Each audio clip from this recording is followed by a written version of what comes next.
आरक्षणाच्या वेगवेगळ्या गोष्टींवरती चर्चा करण्यासाठी आपण या यूट्यूब चॅनलवरती सन्माननीय आरक्षणाचे अभ्यासक असलेले बाळासाहेब सराटे सर यांना बोलवतो। आज आपल्याला एका अत्यंत महत्त्वाच्या मुद्द्यावरती इथे चर्चा करायची आहे। ती म्हणजे खरं तर केंद्रातील एका घटना दुरुस्तीमुळे ओबीसींचं सगळंच आरक्षण रद्द झालंय। मग नेमकं ओबीसींचं आरक्षण वाचवण्याची जी काही धडपड चालली आहे ती नेमकी कशासाठी आहे? मग हे नेमकं आरक्षण रद्द कसं झालं, त्याची नेमकी स्टोरी काय आहे, त्या घटना दुरुस्तीने काय काय इम्पॅक्ट झालेला आहे आणि मग येणाऱ्या काळामध्ये याचे परिणाम काय असतील, खरंच आरक्षण गेलंय का, गेलं असेल तर भविष्य काय, तर या सगळ्या गोष्टींबद्दल आपल्यासोबत चर्चा करण्यासाठी आरक्षणाचे अभ्यासक एक विचारवंत सन्माननीय बाळासाहेब सराटे सर आलेले आहेत। सर नमस्कार। जय शिवराय।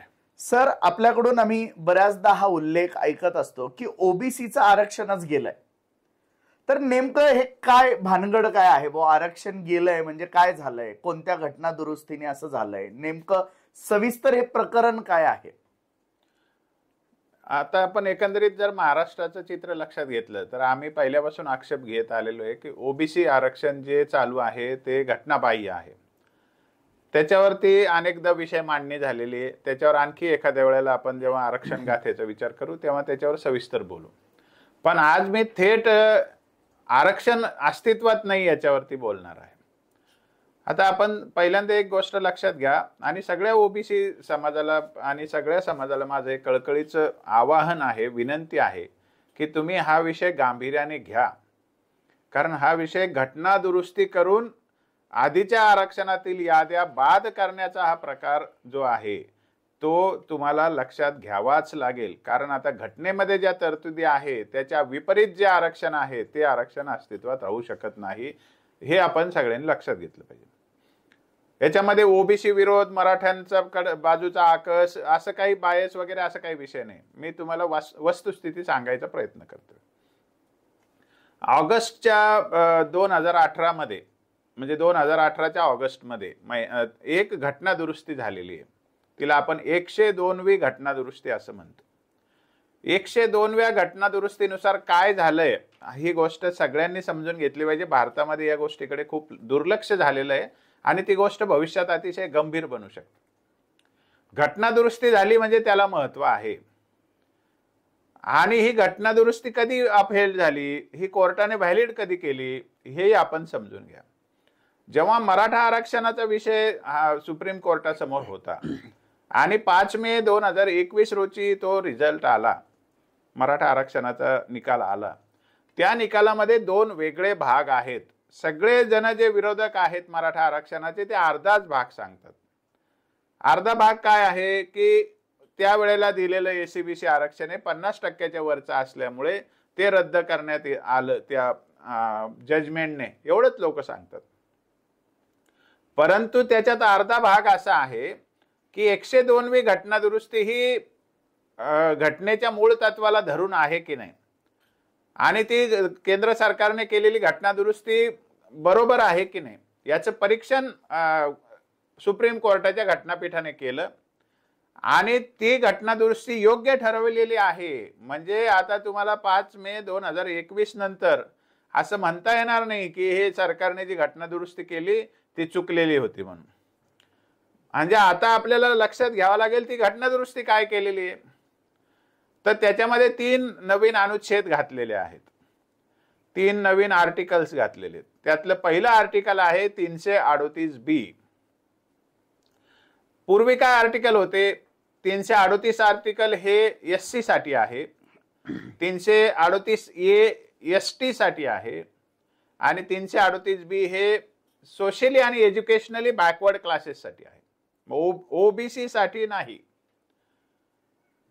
आता 338A मध्ये ओबीसी हा शब्द होता, मला वाटतं 338 मध्ये ओबीसी हा शब्द होता, अदर बॅकवर्ड क्लासेस, तो शब्दही आता वगळण्यात आलेला आहे। म्हणजे घटनेमध्ये आता अदर बॅकवर्ड क्लासेस हा शब्द कुठेच नाहीये, तो 338 मध्ये होता आधी, पण तोही आता काढण्यात आलेला आहे। 338B मध्ये काय तरतूद आहे? जसं 338 मध्ये SC साठी राष्ट्रीय मागासवर्ग आयोग आहे, ST साठी राष्ट्रीय मागासवर्ग आयोगाची तरतूद 338A मध्ये करण्यात आलेली आहे. 338B मध्ये राष्ट्रीय मागासवर्ग आयोगाची तरतूद सोशली आणि एज्युकेशनली बॅकवर्ड क्लासेस साठी करण्यात आली आणि हे आयोगाची रचना करण्यात आलेली आहे. आता तुम्ही म्हणाल हे काय नवीन आलं? आधी तर 340 खाली आयोग होता, नंतर इंदिरा साहनीचा खटला उभा राहिला आणि त्यांनी 16 नोव्हेंबर 1992 ला केंद्रीय मागासवर्ग आयोग आणि राज्यातले मागासवर्ग आयोगाची रचना सांगितली आणि 1993 चा नॅशनल बॅकवर्ड क्लासेस कमिशन आयोग होता आधीचा. तसं राज्यामध्ये स्टेट बॅकवर्ड क्लासेस कमिशन आहे. मग केंद्रामध्ये हे नवीन का आयोगाची रचना का केली, हा प्रश्न आपण कधीतरी विचारला पाहिजे. तर प्रशासनामध्ये जे कोणी ओबीसीचे अधिकारी आहेत किंवा राजकारणामध्ये जे ओबीसीचे प्रतिनिधित्व करतात त्यांनी एक कट केला, कॉन्स्पिरसी ज्याला म्हणतो आपण, कॉन्स्टिट्यूशनल कॉन्स्पिरसी, एक इन्फ्लुएन्स तयार केला, एक प्रभाव तयार केला. आणि जसं SC ST ला घटनेमध्ये मुळातच 334-35 मध्ये विधानसभेमध्ये आणि लोकसभेमध्ये आरक्षण आहे, तसं सामाजिक आणि शैक्षणिक मागासवर्गाला सुद्धा विधानसभेमध्ये आणि लोकसभेमध्ये आरक्षण मिळण्याची पहिली पायरी म्हणून राष्ट्रीय सामाजिक व शैक्षणिक दृष्ट्या मागासवर्ग आयोगाची तरतूद करण्यात आलेली आहे. SC BC कमिशनची तरतूद 338B खाली करण्यात आलेली आहे. 338B खाली जे नवीन SC-BC ठरतील, म्हणजे सामाजिक व शैक्षणिक दृष्ट्या मागासवर्ग ठरतील, ते फाइंड आउट करण्याचं, ते ठरवण्याचं काम या 338B खाली कमिशन जे नेमलेलं आहे त्याच्या अंतर्गत ठरतील. म्हणजे आता जे कमिशन आहे हंसराज अहिर साहेबांचं, हे SEBC कमिशन आहे, OBC कमिशन नाही. ते 338B खाली नियुक्त झालेलं आहे. नसेल तर ते कमिशन घटनाबाह्य आहे, कारण आता घटनात्मक तरतूद आपल्या देशामध्ये लागू झालेली आहे. याच्यातला हा जो कट आहे, जी कॉन्स्पिरसी आहे, भारतीय लोकांनी समजून घेतली पाहिजे की ओबीसीच्या जाती जनगणना करा, जातीनिहाय जनगणना करा अशी मागणी का करतात? कारण एकदा जनगणना झाली तर देशात आमची लोकसंख्या इतकी आहे हे सिद्ध होतं आणि अशी लोकसंख्या सिद्ध झाली तर आम्हाला SC ST ला जसे 22.5% रिझर्वेशन आहे आपल्याकडे लोकसभेमध्ये, त्यांना 22.5% मतदारसंघ आरक्षित आहेत लोकसंख्येच्या प्रमाणात. जे काय असतील त्याच्यात एखाद दुसरं % इकडे तिकडे असेल, पण त्यांना लोकसंख्येच्या प्रमाणात मतदारसंघाची रचना आहे, रिझर्वेशन आहे केंद्रीय पातळीवर लोकसभेसाठी. त्याच्या सारखं ओबीसी जे आता 52% आहे असा क्लेम केला जातो, पण ते जनरली 41 ते 44% दरम्यान आहे असं स्टॅटिस्टिकल डिपार्टमेंट सांगतं. पण ते किती असतील? ते 40% असतील, नाही तर 45% असतील, नाही तर 52% असतील. ओबीसीची जातीनिहाय जनगणना झाली की त्यांना सुद्धा लोकसभेमध्ये आरक्षण पाहिजे आहे, आणि ते आरक्षण देणं सोपं व्हावं म्हणून हा राष्ट्रीय मागासवर्ग आयोग जो आहे SCBCचा, तो घटनात्मक दर्जा देण्यासाठी ही घटना दुरुस्ती करण्यात आलेली आहे. आणि हेच कारण सरकारने सांगितलेलं आहे आणि जेव्हा ती घटना दुरुस्ती मान्य करण्यात आली कोर्टाकडून, सुप्रीम कोर्टाकडून, त्याच्यातही हे मान्य करण्यात आलेलं आहे. म्हणजे या घटना दुरुस्तीने नुसतं ओबीसी आरक्षण आधीच रद्द झालेलं नाहीये, त्याच्यावर तर मी बोलेनच, परंतु पुढच्या काळात ज्या केवढ्या ओबीसी लोकसंख्येचा आपल्या देशात लोकसंख्या आहे आणि एक मोठा वाटा आहे, त्या सगळ्यांना लोकसभेमध्ये आरक्षण पाहिजे आहे. SC ST सारखं, जे SC STचं आरक्षण ओरिजिनली 10 वर्षासाठी दिलेलं होतं, पण त्या काळातल्या सरकारांना एक अधिकार दिलाय त्या कलमामध्ये, जर त्यावेळेला पुढच्या 10 वर्षाच्या वेळेला जर परिस्थिती बदललेली नाही आणि पुन्हा अजून आरक्षणाची गरज आहे 10 वर्ष पुढच्या, ते एक्सटेंड करता येतं, म्हणजे ते वाढवता येतं ते 10 वर्ष, असं 10 वर्षाचं ते आरक्षण आहे. परंतु हे आरक्षण कायमस्वरूपी ओबीसींना मिळावं अशासाठी ती घटना दुरुस्ती केलेली, त्याला घटनात्मक दर्जा दिलेला आहे. आता मग आधीचं जे आरक्षण मिळत होतं ते काय घटनाबाह्य आहे का, हे तरी मान्य करावं लागेल ना मग. कारण 340 आर्टिकल काय घटनाबाह्य आहे का? आणि आधीचे जे नॅशनल बॅकवर्ड क्लासेस कमिशन होतं 1993च्या ऍक्ट नुसार, ते काय घटनाबाह्य होतं का? आणि स्टेट बॅकवर्ड क्लासेस कमिशन हे काय घटनाबाह्य आहे का? पण SC ST सारखा आम्हाला पण लागू व्हावं अशासाठी ते दर्जा देण्यात आलेला आहे. हा अतिशय लोकशाहीच्या दृष्टीने फार मोठा घातक विषय केंद्र सरकारने केलेला आहे. ही गोष्ट आपल्याला विसरता येणार नाही. आणि हे नरेंद्र मोदी साहेबांनी फार मोठं पाऊल उचललेलं आहे. हे सगळ्यांनी समजून घेतलं पाहिजे. याच्याकडे फार लोकांचं लक्ष गेलेलं नाही. त्यामुळे जातीनिहाय जनगणना करा अशी मागणी करण्याच्या मागे हे एक उद्दिष्ट आहे की त्यांना लोकसभेमध्ये पण आरक्षण पाहिजे. आता विषय येतो की केंद्रातच हे आहे का, यात अजून पुढच्या काही कलम घातले का, तर मग हा आयोग तपासील कोण ACBC आहे की नाही ते केंद्रीय पातळीवरच्या यादीसाठी, आणि त्याला 342A खाली तो ACBC ठरविल. 342A हे सुद्धा नवीन आर्टिकल त्या घटना दुरुस्तीने घातलं. आणि 342A खाली त्यांना ACBC आयडेंटिफाय करावे लागतील. आणि मग ACBC ची व्याख्या पण तयार करण्यात आली. त्याच्यासाठी तिसरं कलम घालण्यात आलं, जे SC साठी आहे व्याख्या ती 366(24) अशी व्याख्या आहे. त्याच्यामध्ये ती व्याख्या दिलेली. ST साठी जी व्याख्या आहे ती 366(25) अशी व्याख्या आहे. ST ची व्याख्या त्याच्यात दिली, शेड्यूल ट्राईबची. आता खास SEBC म्हणजे सोशली अँड एज्युकेशनली बॅकवर्ड क्लासची व्याख्या दिली घटनेमध्ये. हे तिसरं एक कलम ऍड केलं त्या घटना दुरुस्तीने, ते म्हणजे 366(26)(c) 366(26)(c) असं त्याच्यामध्ये एक आर्टिकल घातलं. त्याच्यामध्ये काय सांगितलं की सोशली आणि educationally backward classes means the backward classes deemed to be socially and educationally backward under article 342A. म्हणजे 342A खाली जे बॅकवर्ड क्लासेस असतील सोशली आणि एज्युकेशनली बॅकवर्ड क्लास म्हणून, त्यांनाच फक्त सोशली आणि एज्युकेशनली बॅकवर्ड क्लास म्हणता येईल. म्हणजे याच्यामध्ये कसं आहे की आयोगाने आयडेंटिफिकेशन करायचं, क्लासिफिकेशन करायचं, पण नोटिफिकेशन करायचं आहे 342A खाली. 342A खाली ज्याचं ACBC म्हणून नोटिफिकेशन होईल त्यांनाच घटना ACBC मानते, बाकीच्यांना नाही.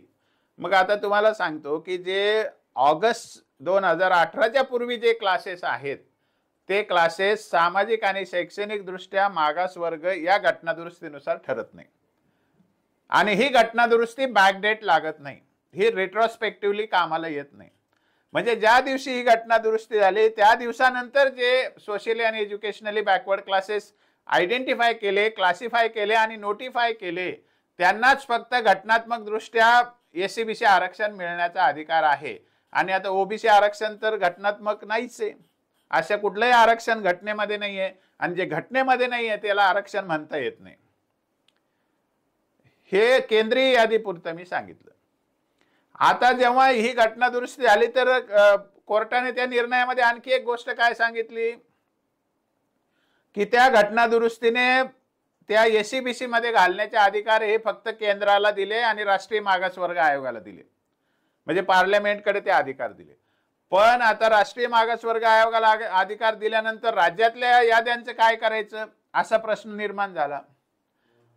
मग त्याच्यात असा निर्णय देण्यात आलेला आहे की त्याच्यानुसार राज्य सरकारला जे आर्टिकल 16(4) आणि 15(4) 16(4) आणि 15(4) खाली जे आरक्षण देण्याची ACBC आरक्षण देण्याचे जे अधिकार होते ते अधिकार राहिलेले नाहीत, असा निर्णय तेव्हा दिलेला आहे. अजून एक त्याच्यामध्ये निर्णय दिलेला आहे, तो निर्णय सुद्धा विसरून चालणार नाही. त्याच्यामध्ये काय सांगितलं, मग आधीच्या याद्यांचं काय करायचं, आधी ज्याला OBC म्हणून आरक्षण मिळतं त्यांचं काय करायचं याच्यावरही त्याच्यात निर्णय दिलेला आहे. 5 मे 2021 रोजी जो निर्णय दिला तो वाचला पाहिजे.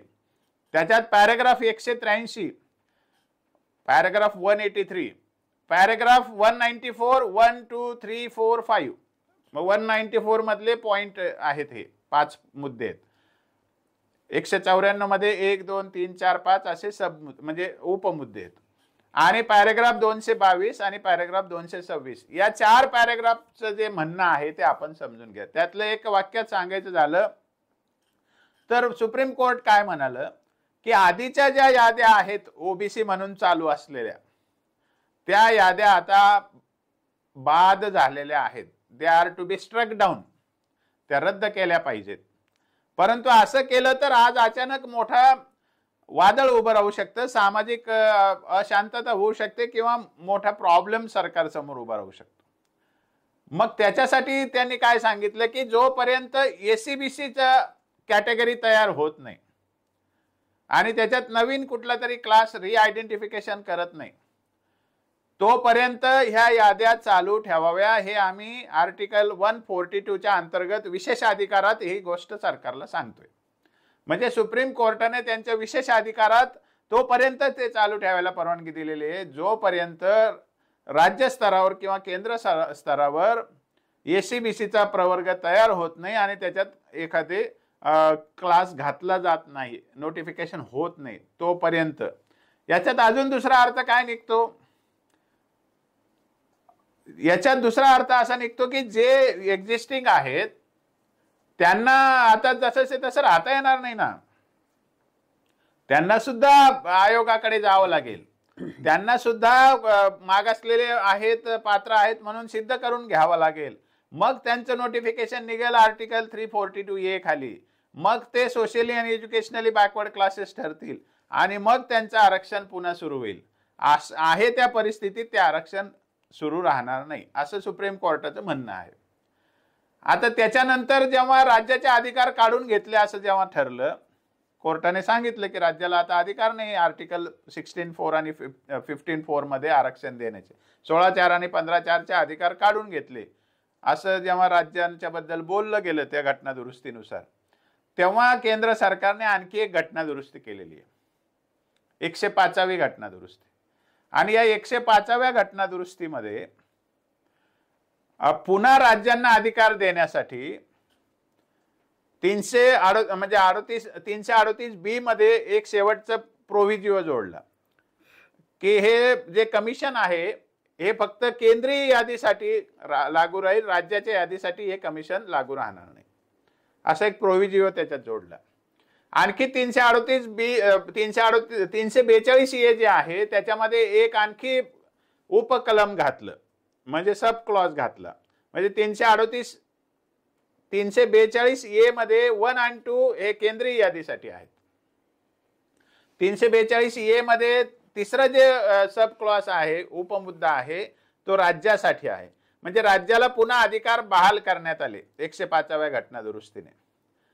आणि व्याख्या जी झालेली आहे 366-26C मध्ये त्याच्यातही 1-2 शब्द बदलले, पण 342A खाली जे एसीबीसी असतील तेच एसीबीसी ठरतील हे ती व्याख्या कायम ठेवलेली.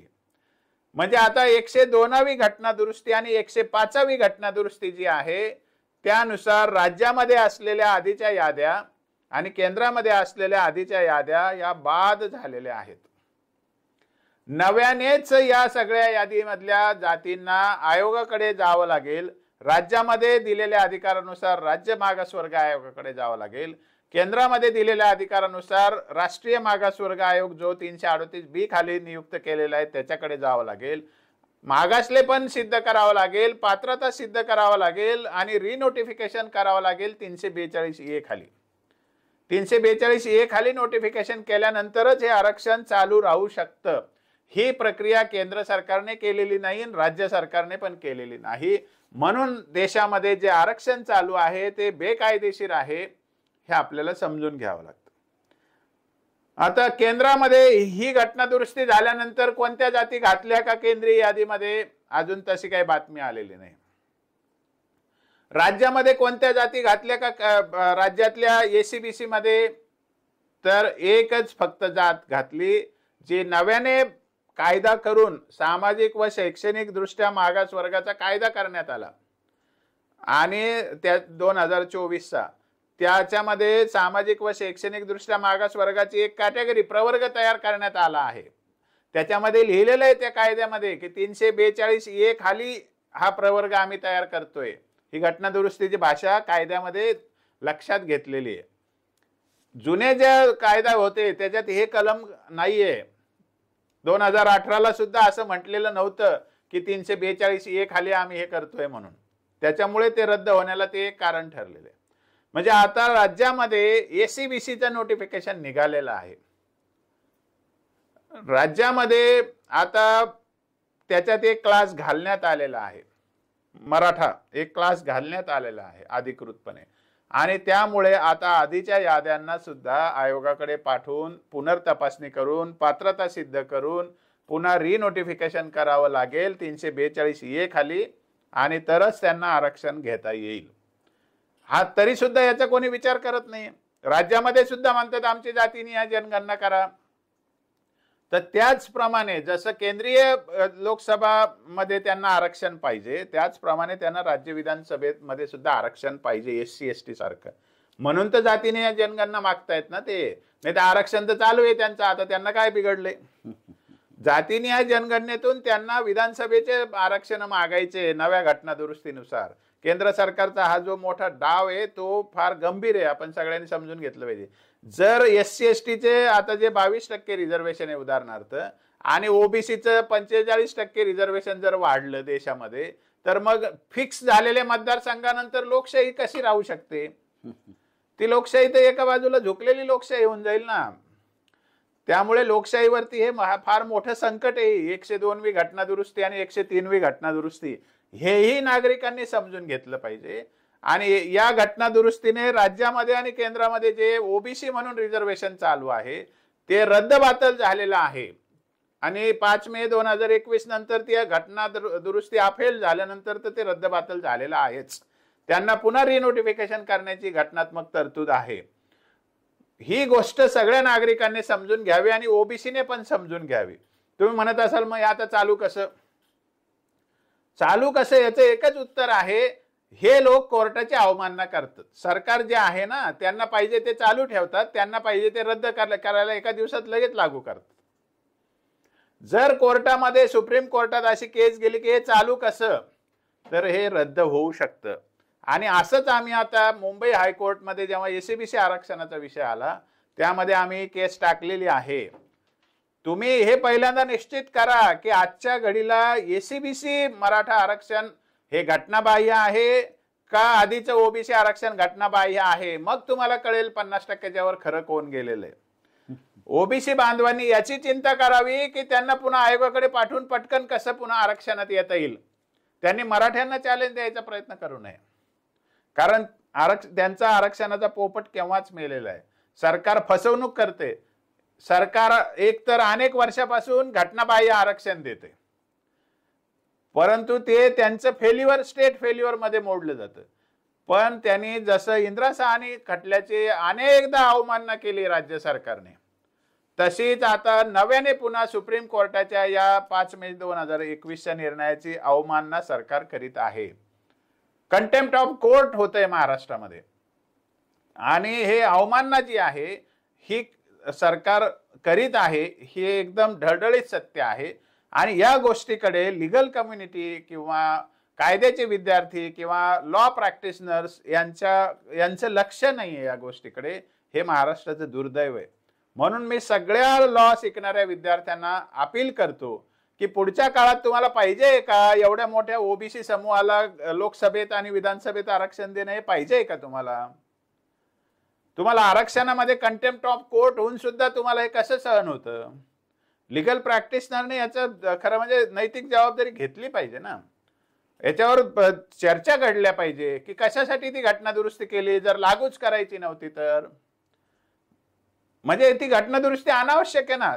समजा तुम्ही म्हणत असाल ओबीसी आरक्षणात काहीच घडलं नाही बदल, मग घटना दुरुस्ती कशाला गेली. चांगलं चालू होतं ना ओबीसी आरक्षण आधीपासून. काय तुम्हाला दुःख काय होतं त्याच्यामध्ये, काय संकट काय होतं, असं काय वेगळं झालं नव्या घटना दुरुस्तीने. काहीतरी तुम्हाला बदल करण्यासाठी एवढी मोठी घटना दुरुस्ती केलेली आहे ना. एक तर घटना दुरुस्ती वाईट ठरवावी लागेल, तिथं आता कोर्टाने मान्य केलेली आहे. नाही तर आता तुमच्याजवळ काय आहे तर आयोगाची रचना फॉलो करायला लावणं सरकारला, री नोटिफिकेशन करायला लावणं. आणि पुढे जेव्हा विषय येईल लोकसभेच्या आणि विधानसभेच्या राखीव जागा करण्याचा ओबीसी समूहासाठी, त्याला विरोध करणे. हे करण्यासाठी आतापासून तर जागृती झाली पाहिजे ना समाजामध्ये. तर या गोष्टीला नागरिकांनी गांभीर्याने घ्यावं. ओबीसी आरक्षण जे आहे राज्यातलं रद्द का झालं, त्याचं कारण आता एसीबीसीचा प्रवर्ग राज्यात तयार झालेला आहे. त्यामुळे त्यांना उरलेल्या ज्या आरक्षण आहे चालू असलेल्या जातींचं, त्याला सुद्धा आयोगाकडे पाठवून त्याची पुन्हा तपासणी करून त्यांचं पात्रता ठरवून त्यांना पुन्हा 342 खाली नव्याने नोटिफाय करावं लागेल, एसीबीसीत घालावं लागेल, तरच ते आता आरक्षण घ्यायला पात्र ठरू शकतात. आणि जे आरक्षण सरकार चालू करते ही सरळ सरळ सुप्रीम कोर्टाची अवमानना आहे, याच्यात काहीही शंका नाही. हे सगळ्यांनी समजून घ्यावं. धन्यवाद. तर मित्रांनो, आरक्षणाचा नेमका गोंधळ काय चालू आहे, केंद्रीय लेवलवरती घटना काय सांगते, कोर्ट काय सांगतंय आणि महाराष्ट्रामध्ये काय चालू आहे, या सगळ्या गोष्टींचा चर्चा आपण या व्हिडिओच्या माध्यमातून केली. आणि सराटे सरांनी अत्यंत महत्त्वाच्या मुद्द्यांवरती बोट ठेवलेला आहे. वेगवेगळ्या वकिलांनी सुद्धा या गोष्टींवरती विचार मंथन करायला हवं. आणि येणाऱ्या काळामध्ये या आरक्षणाचं जे काही आहे ते भविष्य काय असेल, कसं असेल, आणि मग प्रत्येक समाजाने आपापला समाज कसा त्या आरक्षणामध्ये जाईल, या सगळ्यांची काळजी घेणं गरजेचं आहे.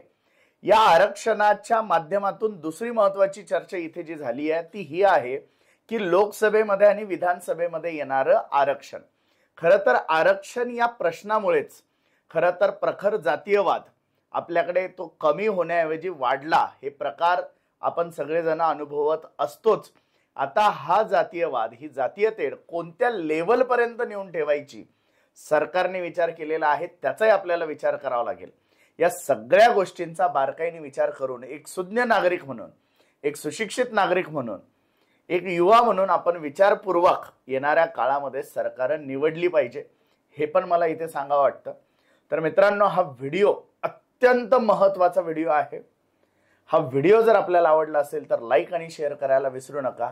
आणि या चॅनलला जर आपण अजूनही सबस्क्राईब जर केलेलं नसेल तर या चॅनलला नक्की सबस्क्राईब करा. धन्यवाद. जय शिवराय.